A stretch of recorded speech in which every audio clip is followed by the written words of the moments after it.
뭐라고요? 한국이 일본을 추월했다고요? 무슨 말도 안 되는 소리를 하고 있는 거예요, 대체?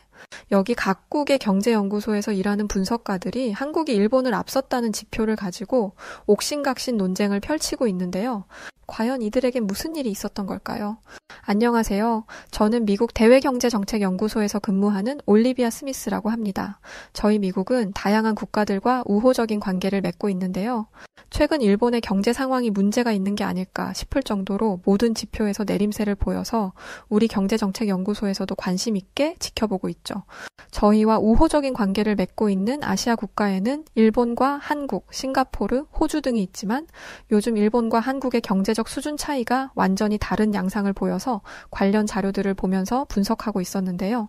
어느 날 회사에다가 정식으로 한국과 일본 출장 요청을 했었고 직접 가서 내 눈으로 확인해보자는 생각을 가졌었거든요. 2주의 출장 기간에 한 주는 한국으로 또 한 주는 일본으로의 출장을 다녀왔었습니다. 제가 경제 분석 일을 하다 보니까 각국의 같은 일을 하는 해외 동료들을 많이 사귈 수 있었는데요. 한국과 일본을 출장 다녀오고 나서 제가 분석했던 지표들을 해외 분석가로 일하는 담당자들에게 공유했었거든요. 모든 담당자가 제 분석 지표 자료들을 보고 상당히 충격적이라면서 자신들 국가의 경제연구소에서 유용하게 쓰일 것 같다며 고마워했었는데요. 그런데 유독 제가 출장까지 다니면서 조사하고 분석한 지표 자료를 부정하는 외국 동료가 한 명 있었죠. 바로 일본 경제연구소에서 근무하는 스즈키라는 친구였어요. 우선 제가 조사했던 내용들은 한국과 일본의 완전한 반대 현상이 핵심이었어요. 분명 일본은 한국보다 훨씬 더 우위에 있던 경제 선진국이었는데 최근 들어 모든 지표가 하락하면서 한국에게 모두 추월당해 버렸거든요. 같은 아시아 국가인데 한 곳은 추락하고 한 곳은 부유해지는 상황이었죠. 실제로 전 세계 백화점 매출 순위만 봐도 알 수 있는데요. 한국에서 가장 높은 매출을 기록했던 곳은 신세계 백화점이었는데 과거 항상 전 세계 백화점 매출 순위에서 최상위권을 지켜오던 일본의 백화점들은 2019년도 무렵까진 분명 일본이 부동의 1위와 2위를 기록했었거든요. 근데 해가 바뀌자마자 바닥부터 치고 올라온 한국에게 역전당해 버렸어요. 한국이라는 나라의 경제 성장이 과거 1970년대, 1980년대처럼 가파르게 상승하던 흐름은 완만해졌지만 지속적인 상승 그래프를 그리더니 결국엔 일본을 앞질러 한국 신세계 백화점은 세계에서 가장 높은 매출을 기록하는 백화점으로 자리 잡게 되어버린 거죠. 항상 최상위권에는 일본의 백화점이 독점하다시피 했었는데 2022년도 들어서서는 한국 백화점은 부동의 1위 자리를 고수했고 뒤이어 있는 백화점들도 일본 백화점이 아닌 한국 백화점들이 2위에 등극하면서 일본의 파란만장했던 과거가 사라져버렸으니까요. 이런 지표들을 보고 일본 경제연구소에서 근무하는 스즈키 양은 노발대발하면서 완전히 잘못된 자료들이라며 부정하더라고요. 자신이 조사한 자료에 따르면 일본이 압도적으로 한국을 능가하고 있고 한국이 일본의 수준까지 따라오려면 앞으로 10년 이상이 걸릴 거라면서 저에게 제대로 조사한 게 맞냐면서 성질을 어찌나 부리는지 귀가 아파서 혼났습니다. 그러면서 당장 일본으로 오라고 하더라고요. 일본의 진짜 모습들을 보여주겠다면서 말이죠. 이번 이슈가 잠잠해지던 어느 날 저는 회사에서 모처럼의 휴가를 받게 되었었는데요. 남자친구도 없었고 혼자 집에서 휴가를 모두 보낸다는 게 좀 그래서 해외를 나갔다 오기로 했었어요. 어디를 갈까 고민하다가 당연히 한국이 요즘 저희 미국에서도 워낙에 유명하고 저도 개인적으로 한국 아이돌 BTS를 좋아해서 한국에 가려고 했거든요. 그래서 한국경제연구소에서 분석가 일을 하다가 최근 본인 사업을 위해서 그만두었던 예빈 씨에게 전화를 걸었고 예빈 씨는 당연하게도 너무 좋다면서 한국에 오면 자신이 관광 안내자를 해주겠다고 하더라고요. 다음 날 비행기표를 예약하려는데 일본에 있는 스즈키 양에게 전화가 왔었는데요. 스즈키 양은 대체 언제 일본에 올 거냐면서 빨리 일본에 오라는 것이었어요. 그래서 마침 휴가 기간이라 저는 한국에 예빈 씨를 만나러 갈 거라고 했더니 무슨 소리를 하는 거냐며 예빈 씨랑 같이 그럼 일본으로 오라고 하더라고요. 다음에 가겠다고 해도 고집을 꺾질 않았어요. 어쩔 수 없이 이 상황을 예빈 씨에게 이야기했고 예빈 씨는 웃으면서 알겠다고 하더니 그럼 각자 일본 공항에서 만나자고 약속을 잡았습니다. 약속 날은 다가왔고 일본의 도쿄 국제공항에서 저희 셋은 만나게 되었어요. 미국인, 한국인, 일본인 이렇게 3개 국가의 아가씨들이 일본에서 뭉치게 된 거죠. 그런데 저희는 스즈키 양을 보고 깜짝 놀랄 수밖에 없었는데요. 일본에서 만난 스즈키 양은 발에 깁스를 하고 있었기 때문이었어요. 이 발은 어디서 다친 거냐고 물어봤더니 지난번 일본에서 지진이 있었는데 그때 다리가 갈라진 땅의 틈에 발이 끼면서 다쳤다고 하더라고요. 그러면서 저와 예빈 씨를 보고는 잘 왔다고 하면서 목발을 짚고 있던 한 손을 갑자기 펼치더니 자, 여기가 바로 세계에서도 인정받는 그 유명한 도쿄 국제공항이에요. 어떤가요? 엄청 근사하죠? 라면서 호들갑을 떠는 게 아니겠어요. 참고로 스즈키 양은 워낙에 보수적인 성격이어서 일본을 벗어난 적이 없는 완전 일본파예요. 그런 스즈키 양을 보곤 저는 속으로 정말 너무 한심해서 한숨이 절로 나왔었는데요. 그럴 만도 한 게 분명 얼마 전에 한국과 일본을 모두 다녀왔던 터라 이미 한국이 어느 정도 수준인지 일본이 어느 정도 수준인지 알 만큼 알아서였죠. 그걸 모를 리 없을 텐데 저렇게 느닷없이 허세를 부리니 꼴보기 싫더라고요. 제 눈에 보이는 일본 도쿄공항은 한국의 인천국제공항에 비교하면 한참 수준이 떨어진다고 생각하고 있었거든요. 근데 옆에서 그 모습을 지켜보던 예빈 씨는 스즈키 양의 그런 모습에 이렇게 이야기하는 거예요. 와, 정말 스즈키 양 말대로 멋진 공항이에요. 분명 예빈 씨는 자신들의 인천공항이 훨씬 더 웅장하고 수준이 압도적이란 걸 알 텐데 스즈키 양이 기분 나쁠까봐 세심하게 배려하려고 하는 모습이 보이더라고요. 저희는 배도 고프고 해서 밥을 먹으러 공항 밖으로 나가 도쿄 시내로 갔었는데요. 스즈키는 일본 도쿄에서 인기 있는 가정식을 먹으러 가자고 했었고 그렇게 도착한 식당에서 돈부리라는 음식을 먹게 되었는데요. 돼지고기를 양념된 밥 위에 올려서 먹는 음식이었는데 나름 나쁘지 않고 맛있더라고요. 양도 괜찮았고요. 식사를 마치고 계산하려고 하는데 식사비를 보고 옆에 있던 예빈 씨가 깜짝 놀라더라고요. 저희가 먹은 식사비는 1인당 620엔이었는데 미국 돈으로 4달러 정도였고 한국 돈으로는 6,200원 정도 됐었어요.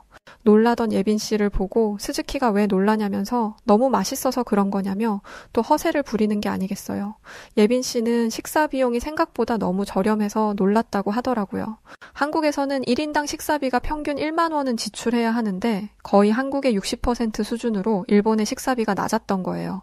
당연하게도 저는 그 원인을 알고 있었거든요. 경제협력개발기구 OECD의 자료들을 보면 한국의 경우 경제가 지속적으로 상승하면서 최근 20년 동안 국민의 인건비가 약 60% 정도 올랐지만 일본은 20년 동안 오히려 마이너스 10%가 감소했거든요. 소득 수준이 20년이 지나도 계속 제자리고 오히려 마이너스를 기록하다 보니 이런 현상이 나타난 건데요. 세계에서 손꼽히는 경제 대국이라고 불렸던 일본은 정말 가난해지고 있어요. 옆에서 그 이야기를 했더니 스즈키 양은 무슨 말도 안 되는 소리를 하는 거냐면서 또 화를 내더라고요. 아니 이건 내가 조사한 게 아니라 경제협력개발기구 OECD가 발표한 자료들에 명시되어 있는 거라고 했더니 다 잘못된 거라면서 일본은 유통 절차를 단순화하고 마진율을 줄여 국민에게 저렴한 식사비를 제공하기 위한 캠페인을 하고 있어서 그런 거지 절대 소득 수준이 떨어져서가 아니라면서 목에 핏대까지 세웠어요. 하지만 이건 분명한 사실이었어요. 실제로 일본의 물가 수준은 동남아시아권의 베트남이나 필리핀과 같은 수준으로 떨어지고 있는 게 사실이니까요. 그에 반해서 한국은 예빈 씨가 함께 와서가 아니라 확실히 반대로 한국은 경제적으로도 점점 발전되고 있음이 체감되는데요. 난생 처음 들어보는 외진 국가를 가더라도 한국이라는 국가를 모두 알 정도고 특히나 한국의 여권 힘은 어느 국가를 가더라도 복잡하고 번거로운 입국 심사를 받을 필요 없이 한 번에 곧바로 통과되고 있을 정도로 전 세계적으로 손꼽히는 힘을 가지고 있으니까요. 이런 상황이 돼버리니까 아무래도 자존심이 완전히 구겨져서 저렇게 더 스즈키 양이 난리를 피우는 게 아닌가 싶었네요. UN 무역개발회의에서 유일하게 아시아에서 선진국 그룹에 속해 있던 것이 일본이었는데 개발도상국이었던 한국이 선진국 그룹으로 변경되면서 더 일본이 한국에 대한 시기와 질투가 심해진 것 같았어요. 사실 개발도상국에서 선진국 그룹으로 변경된 국가는 전 세계적으로 역사상 한국이 처음이었습니다. 그래서 스즈키 양에게 더 이상 일본 안에서 우물안 개구리처럼 눈을 가리고 있지 말고 현실을 직시했으면 좋겠다면서 조언해 주었는데요. 아무리 말로 해도 듣지 않으려고 해서 전 한국에 가자고 제안했었어요. 일본에서 일본 TV나 인터넷에서 주구장창 보여주는 한국의 허름한 모습만 봤을 테니 더 그랬을 거란 생각에서였고 스즈키 양에게 한국에 가자고 말했더니 하더니 처음엔 당황하면서 이 좋은 일본을 놔두고 그런 가난한 나라에 자신이 뭐 하러 가서 돈을 쓰고 오냐면서 싫다고 하더라고요. 다리에 깁스도 해서 불편하기도 하다며 말이죠. 옆에 있던 예빈 씨가 스즈키 양의 손을 잡더니 한국에 가면 자신이 멋진 곳을 자주 보여주겠다며 가자고 설득하더라고요. 그래서 저희 3명은 일본을 떠나 한국을 찾아가게 되었어요. 도쿄에서 2시간 만에 저희는 한국에 도착할 수 있었는데 공항에 도착했을 때의 당시 스즈키 양 표정을 지금도 기억해요. 이티처럼 고개를 쭉 빼고는 완전히 정신을 잃은 사람처럼 입을 다물지 못하고 있었기 때문이었죠. 제가 그 모습을 보고 스즈키 양에게 왜 그러냐면서 실제로 보니까 도쿄 공항이랑 인천 공항이랑 어디가 더 좋아 보여요? 라고 했던 질문에도 거의 정신이 반이 나간 사람처럼 믿지 못하겠는지 주변을 두리번거리면서 연신 놀라기만 하더라고요. 그러더니 정신을 차렸는지 이런 말을 하더라고요. 아이고, 돈도 없는 나라가. 그러더니 절 보고는 대체 이 공항 지으려고 한국이 미국에 돈을 얼마를 빌렸어요? 하고 묻는 거 있죠. 너무 당황스러워서 글쎄요 하고는 답변조차 하지 않았습니다. 한국의 공항은 언제 다시 봐도 정말 웅장함이 예술인 것 같다고 생각합니다. 세계 각국에서 한국을 찾아온 수없이 많은 다채로운 해외 사람들과 최첨단화로 무장된 현대화된 시설들은 누가 봐도 감탄을 자아내게 할 정도이고 세계 어느 국가의 공항과 비교해도 압도적이란 생각까지 들 정도니까요. 저희는 한국 공항 앞에 한 카페에서 커피를 마시면서 어디를 갈지에 대한 이야기를 나누고 있었는데요. 그때 갑자기 스즈키 양이 다리가 이상한 것 같다며 울부짖기 시작했었어요. 그 소리에 너무 놀라 치마를 올려보았고 지진으로 인해서 다쳤다던 스즈키 양의 다리가 대체 무슨 이유 때문인지는 몰라도 엄청나게 부은 상태로 붕대에 압박당하고 있었죠. 저는 이 상황이 너무 당황스러워서 어떻게 해야 하나 하면서 어쩌지도 못하고 있었는데요. 주변을 아무리 살펴봐도 주위에 병원이라고 할 만한 시설은 전혀 보이지 않아서 의료 지원을 받을 만한 곳이 없었어요. 저와 예빈 씨는 퉁퉁 부어오른 스즈키 양의 다리를 보고 일단 다리를 압박하고 있는 저 깁스를 빼야 할 것 같다고 생각했는데요.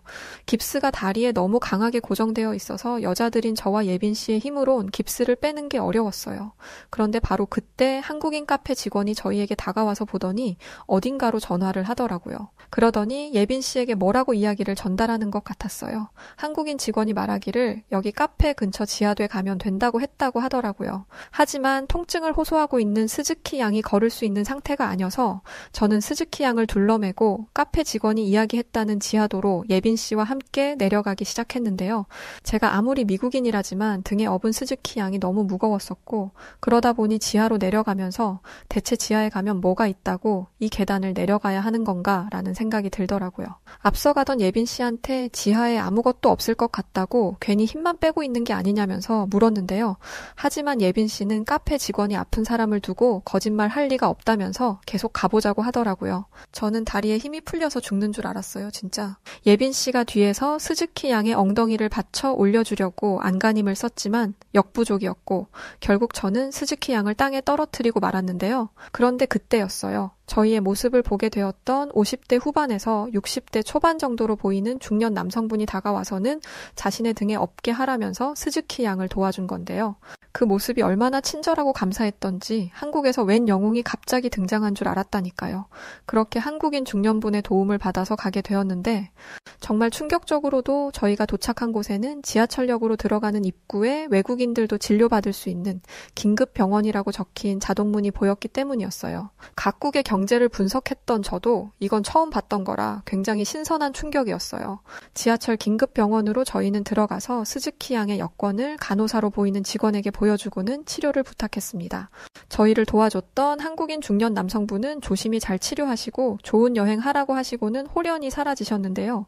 자신의 시간까지 투자해가면서 위급한 사람을 아무 거리낌 없이 도와주려고 했던 한국인들의 성숙한 의식에 존경하는 마음마저 들더라고요. 시간이 얼마 지나서 치료를 도와주었던 병원 의사분이 저희에게 다가와서는 아무래도 일본의 병원에서 잘못된 깁스 방법으로 혈액순환에 문제가 생겼던 단순한 증상이었으니까 너무 큰 걱정하지 말라는 말씀을 해주셨습니다.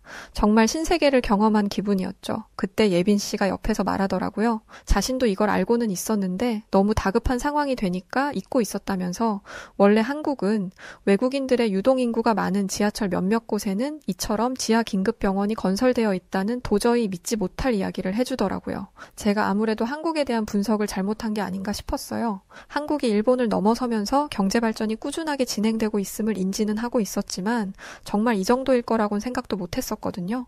그러면서도 다리를 다쳐 일본의 한 병원에서 깁스했던 스즈키 양은 일본인 의사의 실수로 잘못된 방법에 깁스를 하고 있었는데 경제 하락을 넘어서 이제는 의료 수준까지 떨어질 대로 떨어져 버린 일본이구나 싶더라고요. 얼마 지나 다행스럽게도 스즈키 양은 한국의 지하철 병원에서 근무하던 한국인 의사분의 긴급 처치를 받아서 올바른 방법으로 다리 깁스를 다시 할 수 있었어요. 스즈키 양도 통증이 사라지자 이제야 한시름 놓았는지 아리가또를 외치면서 고맙다 연신 인사하더라고요. 그러고는 저희를 보면서 한국의 이러한 시스템에 놀랐는지 이런 시스템은 참 좋은 것 같네. 이건 인정할게 예빈씨 하면서 농담을 건네더라고요. 그 소리에 예빈씨는 고맙다고 하고는 웃기만 했는데 한국인도 아닌 미국인인 제가 다 스즈키 양이 얄밉더라고요. 주둥이는 살아서 끝까지 말을 저런 식으로 할까 싶었거든요. 저희는 이후 예빈씨의 안내로 홍대라는 곳을 가게 되었는데요. 예빈씨 말로는 홍대는 대학생과 예술, 문화, 엔터테인먼트 분야에 관심이 있는 사람들 사이에서 매우 인기 있는 장소이고 홍대 주변에는 다양한 예술, 문화 공간들이 있다고 하더라고요. 그래서 외국인들도 한국에 관광하러 오면 꼭 오는 곳이라는 말도 했었죠. 실제로 도착한 홍대에는 예술 전시관, 작은 갤러리, 독립영화관 등이 있었는데요. 다양한 예술 작품을 감상할 수 있는 공간들이 많이 있었고 야외에도 다양한 공연이 열리는 공연장과 클럽도 많아 음악, 연극, 댄스 등의 다양한 문화 경험할 수 있는 곳이었어요. 그런데 홍대에 도착하고 그렇게 말을 많이 하던 스즈키 양이 입을 다물고 뭔가 쭈뼛거리는 듯한 모습을 보였는데요. 스즈키 양 왜 그래요? 어디 불편한 거라도 있어요? 다리가 다시 아파요? 라고 물어보니까 스즈키 양은 주눅이 잔뜩 든 채로 아니 원래 한국인들이 이렇게 키가 큰 건지 물어보더라고요. 근데 실제로 스즈키 양 입장에서 그럴 수 있겠다는 생각도 들긴 했어요. 왜냐면 일본에서 남자 키가 170cm만 넘어도 보통이거나 큰 편에 속했고 여자들도 150cm에서 160cm 이하 정도였으니까요. 그런데 한국 홍대를 지나다니는 한국인 남자들과 여자들은 체격도 컸고 키들도 쭉쭉 빵빵하였죠. 외모나 스타일도 어찌나 깔끔한지 모델만 사는 나라 같다는 생각이 저도 들 정도였어요. 실제로 예빈 씨도 여잔데 키가 168cm라고 했으니까요. 일본에서는 거의 남자 키에 해당하는 키였죠. 홍대를 걸어 다니며 여기저기 구경하고 있을 무렵에 스즈키 양은 가던 걸음을 멈추고 분노에 찬 표정을 하면서 어딘가를 가리키며 소리를 질러대기 시작했었는데요. 저희는 그런 스즈키 양의 모습에 너무 놀라 대체 아까부터 왜 그러는 거냐며 스즈키 양을 바라봤는데 스즈키 양이 가리키는 곳에는 20대 초반으로 보이는 일본 관광객들이 있었어요. 일본인 여성들은 한국에 인기 있는 교복 대여 전문점에서 한국 고등학생들의 교복을 입고는 사진을 찍으며 놀고 있었는데요. 막상 그렇게 일본인 젊은 여성 관광객들을 보고 나서 보니까 홍대 주변에 한국을 찾아온 일본인 MZ세대 관광객들이 엄청 많이 있는 거예요. 한국의 화장품 가게부터 한국의 펜시점, 한국의 의류 전문점 등등 곳곳에 일본 MZ세대들이 있었고 스즈키 양이 크게 분노했던 것 중에 하나는 홍대의 길거리 좌식 점포에서 즉석에서 한국인 이름을 지어주는 장명소가 있었는데 일본 MZ세대들이 그 장명소에 줄지어 서서는 한국인 이름을 만들고 있는 모습 때문이었어요. 그 모습에 스즈키 양은 나라가 잘못돼도 한참 잘못됐다면서 그 자리에서 눈물까지 보이더라고요. 스즈키 양을 진정시키기 위해서 근처 카페에 들어가 앉아 달래주었는데요. 스즈키 양은 일본인들은 원래 일본 이름에 대해 상당한 자부심들을 느끼고 있다고 하더라고요. 일본에서 이름이란 역사와 문화의 한 일부로 여기고 있고 자신의 이름을 통해서 일본인으로서의 정체성과 소속감을 느끼기까지 한다고 했었는데요. 그렇게 일본인의 일본 이름이 개인적인, 문화적인, 사회적인 큰 의미를 담고 있는 아주 중요한 요소인데 다른 나라도 아닌 우리 일본보다 한참 뒤떨어지던 한국에 와서 한국 이름을 장명하고 있는 모습에 큰 충격을 받았다고 하더라고요. 그 모습에 예빈 씨가 떨고 있는 스즈키 양의 손을 꼭 잡아주더니 다른 사람들은 잘 몰라도 적어도 자신은 스즈키 양이 일본인이라고 해도 좋다면서 위로해주더라고요. 예빈 씨의 그 말에 스즈키 양은 눈물을 펑펑 쏟기 시작했었어요. 카페가 떠나가라 큰 소리로 울고 있는 스즈키를 보고는 저는 솔직히 너무 창피해서 그만 울라면서 스탑! 스탑을 외쳤는데 그때 스즈키 양이 울음을 멈추더니 반대로 예빈 씨의 손을 꼭 잡는 게 아니겠어요? 그러더니 사실 한국이 일본을 앞지른 사실에 대해서 이미 오래전부터 알고 있었다고 털어놓더라고요. 하지만 한국을 혐오하는 부모님 성향이 강해서 그런 환경에서 자라다 보니 자신도 모르게 한국을 깎아내리는 게 습관처럼 나왔었고, 실제로 일본은 어린 학생들에게 왜곡된 역사에 관해 가르치고 한국을 깎아내리는 이야기들을 만들어 지속해 주입한다고 했는데요. 하지만 요즘 일본은 젊은 MZ세대들이 넷플릭스나 다양한 온라인 콘텐츠와 인터넷 문화의 발달로 인해서 진실을 일본의 어른들이 만들어 놓은 교육 자료가 아닌 온라인 콘텐츠를 보고 사실을 기반한 내용들을 습득하다 보니 예전처럼 한국을 혐오하거나 하는 풍토 자체가 일본 MZ세대에게서는 찾아보기 힘들다고 하더라고요. 그러면서 지금 카페 밖으로 보이는 저 많은 일본 MZ세대들이 그것을 반증하는 거라면서 말이죠. 그날 이후로 각자의 나라로 돌아갔는데요. 이번 일본과 한국 여행에서 여행 그 이상의 뜻깊었던 일을 하게 된 것 같아서 뿌듯하더라고요. 지금 스즈키 양은 예전엔 그렇게 경제 분석 지표들을 부정했던 모습은 모두 사라지고 오히려 스즈키 양 스스로가 현실을 반영한 참된 지표들을 만들고 공유하고 있을 정도니까 정말 괜찮은 여행이 아니었나 싶어요. 자, 오늘은 각국의 경제연구소에서 근무하던 예빈 양과 스즈키 양, 그리고 사연을 보내주신 올리비아 스미스 양의 한국과 일본을 여행했던 사연이었습니다. 오늘 사연 어떻게 들으셨나요? 오늘의 사연이 마음에 드셨다면 구독과 좋아요 눌러주시고요. 구독과 좋아요는 해외 다양한 감동적인 사연들을 소개해드릴 수 있는 힘이 됩니다. 그럼 지금까지 여우튜브의 송은지였고요. 끝까지 시청해주신 모든 분들 감사합니다.